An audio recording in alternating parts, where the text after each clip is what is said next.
Chiquitos, continuamos. Vayamos al problema número 8. En el problema número 8, ABCD es un cuadrado, DEFG es otro cuadrado.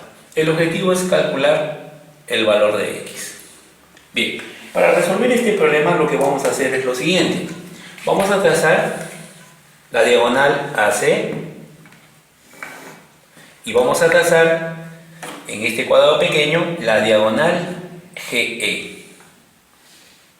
Esta diagonal la voy a prolongar hacia arriba, de modo tal que corte a esta diagonal AC en el punto T. Listo. Bien. Ahora, jovencitos, quiero que observen lo siguiente, por favor. En un cuadrado, la diagonal es bisectriz de sus ángulos interiores rectos. Eso significa, jovencitos, que esto vale 45 y esto vale 45. Análogamente aquí también ocurre lo mismo, 45, 45. Profesor, en este cuadradito pequeño, ¿esta diagonal es bisectriz de sus ángulos interiores rectos? La respuesta es sí. Entonces, profesor, aquí pongo 45 y aquí pongo 45, ¿sí? Aquí también, profesor, por supuesto que sí. Por supuestation, burration. Ahora mira acá, si este ángulo vale 45, este de acá ¿cuánto vale? 45 también, porque son opuestos por el vértice. Hijos míos, 45, 45, ¿cuánto vale este ángulo? 90 grados. Suficiente. Visualicen el triángulo ACE. ¿Ya? En el triángulo ACE, ET es altura, CD es altura. Y en un triángulo cualquiera, las alturas, ¿en qué punto se cortan? En el ortocentro. En este caso, G representa ¿qué cosa? El ortocentro. El ortocentro del triángulo ACE. Profesor, ¿y H que pasa por el ortocentro y que parte desde un vértice de este triángulo, ¿qué representa? Entonces, jovencitos, AH representa una altura, es una altura también. H es altura respecto a C. Por lo tanto, X ¿cuánto vale? Sabemos nosotros que la altura, ¿ya? La altura de un triángulo respecto a uno de sus lados forma un ángulo de 90 grados sexagesimales. Entonces, jovencitos, X ¿cuánto vale? X vale 90 grados sexagesimales. Listo, hijos míos. Ahora pasemos a la sección Aplicamos lo aprendido de la página 52. Bien. Profe, el 1, ¿por qué no lo resuelve? Porque el 1 es espectacularmente parecido al problema número 8 de la sección anterior. Ahora estamos en la sección Aplicamos lo aprendido. Bien, vayamos directamente al 2. Me dicen aquí que ¿sí? QP es paralelo a RS, entonces aquí tenemos un trapecio, ese es un trapecio, porque QP es paralelo a RS. Bien, ahí también te dicen que QR vale 9, RS vale 8 y el objetivo es calcular la longitud de QP. Para resolver este problema, mira lo que voy a hacer. Mira, ya. Desde S yo voy a trazar una línea o un segmento ST paralelo a QR. ¿De acuerdo? Ya. Ahora fíjate lo que ocurre por acá. Hijo, si QR vale 9, ST ¿cuánto vale? 9. Si RS vale 8, QT ¿cuánto vale? 8. ¿Estamos de acuerdo? Nuevamente, QP es paralelo a RS. Entonces, QT que está contenido en QP va a ser necesariamente paralelo a RS. Pero usted, profesor, desde ese trazó el segmento ST paralelo a QR. Entonces, profesor, este cuadrilátero viene a ser pues un paralelogramo, ¿verdad? Esto es un paralelogramo, donde los lados opuestos son paralelos, y también tienen igual longitud. Por eso, si este es 8, este es 8. Si este es 9, este es 9. Entonces, mira, ve, ya tengo parte de la longitud de QP. Ahora bien, ¿qué es lo que ocurre por acá? En un paralelogramo, los ángulos interiores opuestos son iguales. Si este es 2 alfa, ¿qué pones aquí? 2 alfa. ¿Ya? Profesor, en este triángulo TSP, la suma de dos internos es igual a un externo. Eso significa que si este es 2 alfa, esto es alfa, este ángulo necesariamente ¿cuánto tiene que medir? Aplicando la propiedad del ángulo exterior. La suma de dos internos es igual a un externo no adyacente a dichos ángulos internos. Esto tiene que ser necesariamente alfa. Entonces, y por lo tanto, si alfa se lo pone 9, en este triangulito, a alfa aquí se lo pone 9. Entonces, ¿x cuánto vale, hijos míos? Observando la figurita, ¿x cuánto vale? Aquí lo voy a poner, ¿ya? ¿X cuánto vale? 8 más 9. 8 más 9, ¿cuánto es, hijos? 8 más 9 es 17. ¿Ya? 8 más 9 es 17. Entonces ahí está la resolución del problema número 2. Bien, pasemos ahora al problema número 3. El problema número 3, hijos, dice ABCD es un trapecio, ahí sí te lo dicen. CB es igual a CD, que vale 1, BD vale raíz de 3, te dicen que el ángulo BAD, este ángulo vale 45, y con esos datos me piden calcular la medida del ángulo ADB. Hijos, aquí, mira bien, quiero que observes este triángulo, el DCB, 1 raíz de 3. Hijos, a este lado que mide raíz de 3, ¿qué ángulo se le opone? Para saber qué ángulo se le opone, quiero que te fijes en esta propiedad. Aquí tengo un triángulo isósceles, ¿ya? Dos de sus lados iguales miden a. El tercer lado, que es el lado desigual, mide a raíz de 3. A este lado, que es el lado mayor y que mide a raíz de 3, se le opone, ¿sabes quién se le opone? Un ángulo que mide 120 grados sexagesimales. ¿Así, profesor? Si A vale 1, esto vale 1 y esto será 1 raíz de 3 o simplemente raíz de 3. 1 raíz de 3. ¿Y a raíz de 3 quién se lo pone? 120. Entonces, jovencitos, aplicando esta propiedad en este triangulito que ves aquí, a raíz de 3 se le opone 120 grados sexagesimales. A, hijitos, es una variable que puede tomar cualquier valor.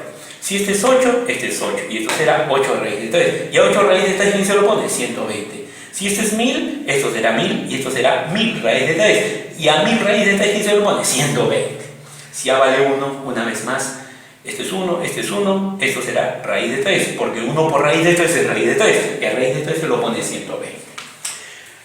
Entonces, con la aplicación de esta propiedad, dime tú, estos dos ángulos, ¿cuánto me dirán? Al toque. ¿Cuánto me dirán? A ver, a 120, ¿cuánto le falta para 180? 60, repártelo por la mitad.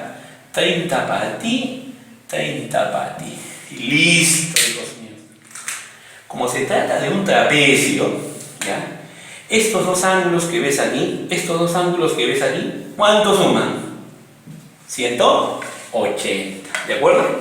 Entonces, por esa propiedad, este ángulo que ves aquí, que es x más 30, el ángulo de arriba, más este ángulo de abajo, ¿cuánto me da? 180. Entonces, dime tú, ¿x cuánto vale? ¿X cuánto vale, hijo mío? Mentalmente. ¿Ya? ¿Cuánto vale eso, por favor? 105 grados sexagesimales. Pasemos al problema número 4. Bien. Estamos bien. Oh, el 4 sí es una patada al cerebro. Me dicen que ABCD es un romboide.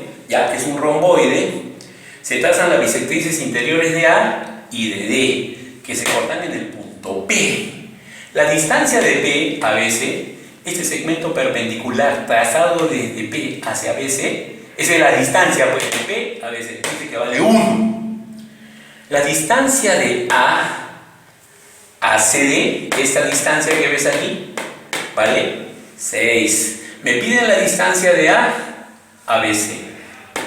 Este segmento que ves aquí, este segmento perpendicular que ves aquí, esa es la distancia de ¿a qué? A BC. Como pueden darse cuenta, esas distancias, por ejemplo, la distancia de A CD no cae directamente sobre CD, cae en su prolongación. Análogamente, la distancia de A BC no cae directamente sobre BC, cae en su prolongación. ¿Ya? Este problema sí es un problema, pero bien pesadito, ¿ah? Pero está muy bueno, muy bueno. Entonces, para resolver este problema, mira lo que voy a hacer. Desde P, ¿ya? Yo trazo un segmento perpendicular, ¿ya? Trazo un segmento perpendicular a CD. Y desde P, trazo otro segmento perpendicular a B. Pero me doy cuenta de algo interesante, jovencitos. Ya, aquí me doy cuenta de algo interesante. Estos dos segmentos están perfectamente alineados.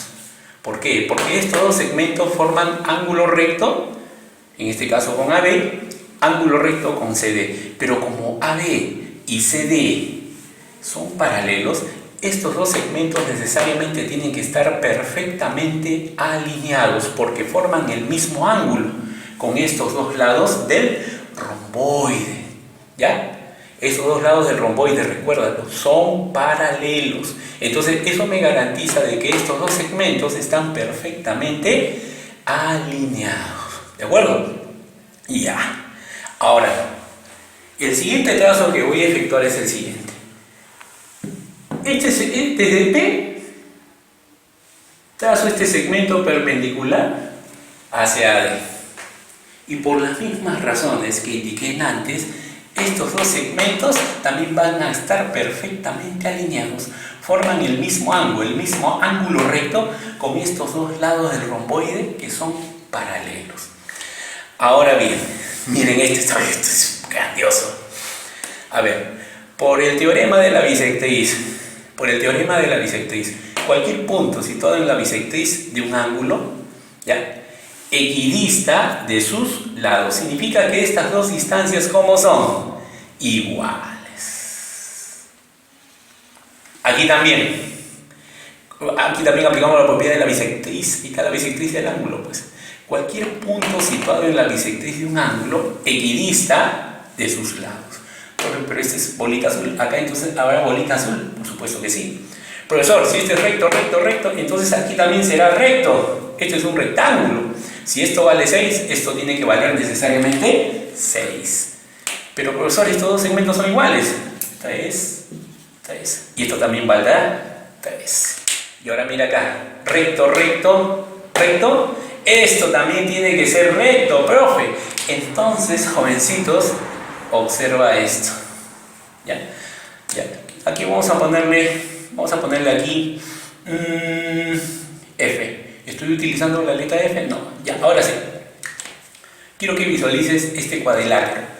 AQTF. Profesor, ¿esto cuánto vale?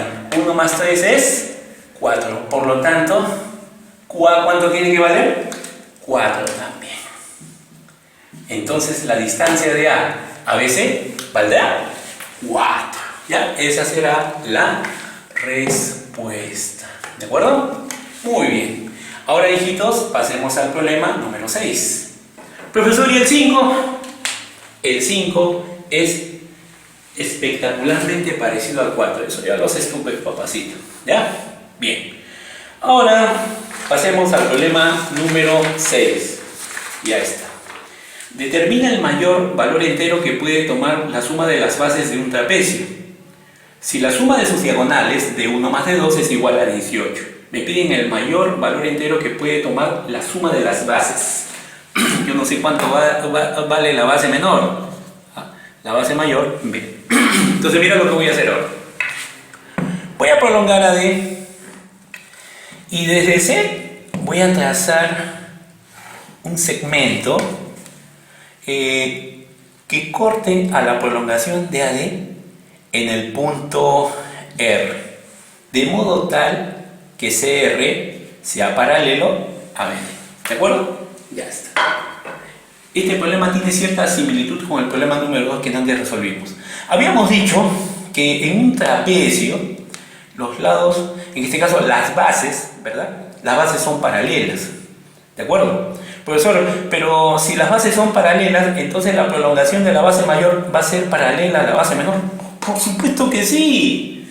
Profesor, usted dijo también que CR es paralelo a BD. Entonces aquí, este cuadrilátero BCRD es un paralelogramo. Por supuesto, es un paralelogramo. Entonces este A que está arriba yo lo puedo poner aquí abajo. La longitud de esta diagonal lo puedo colocar por acá, ¿sí? Y ahora quiero que observen lo siguiente, por favor. Quiero que observes tú lo siguiente. ¿Ya? Aquí. ¿Cuánto mide AR? ¿No es acaso B más A o lo que es lo mismo A más B? Es la suma de las bases, ¿sí o no? Y yo quiero obtener el mayor valor entero que puede tomar dicha suma. Visualicen, hijos míos, el triángulo ACR. Triángulo ACR. ¿Y sabes qué voy a aplicar ahí? La propiedad de la existencia. Existencia, la propiedad de la existencia. Entonces yo voy a decir lo siguiente, ¿ya? Mira, por la propiedad de la existencia. La longitud de un lado de un triángulo va a estar comprendida entre qué valores, entre la suma, ¿ya? Nuevamente visualiza el triángulo ACR. La longitud de este lado va a estar comprendida entre la suma de las longitudes de los otros dos lados del triángulo y la diferencia de los mismos. ¿De acuerdo? ¿Ya? Pero yo solamente voy a tomar en cuenta esta parte de acá. ¿Por qué? Ahorita te vas a dar cuenta del por qué. A más B te representa la suma de las longitudes de las bases del trapecio. De 1 más de 2, ¿cuánto es? Acá está, papito, 18. Entonces, hijos míos, ¿cuál es el máximo valor entero? Vamos a poner entre paréntesis. Máximo valor entero que puede tomar la suma de las bases, ¿sí?, de dicho trapecio. Si A más B es menor que 18. ¿Cuál es el máximo valor entero que puede tomar la suma de las longitudes de las bases de dicho trapecio? 17. Esa será, hijo, tu respuesta.